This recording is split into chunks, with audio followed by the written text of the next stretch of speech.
Roelio, kaway ka naman. Roelio. Yeah.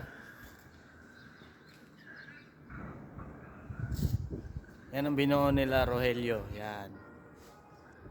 Yan, ito pa bubuhay nila yan. Yan.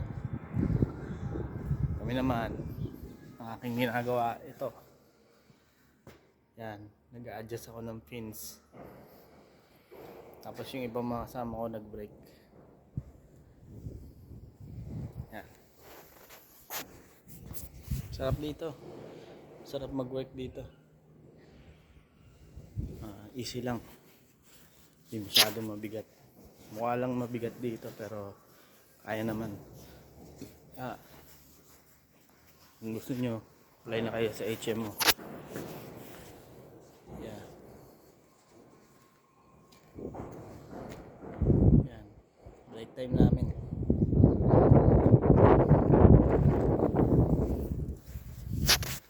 Malamig na lang dito. Lalo pag umaga. Lalo kung hindi ka sanay. Medyo medyo malamig lang talaga. Yan.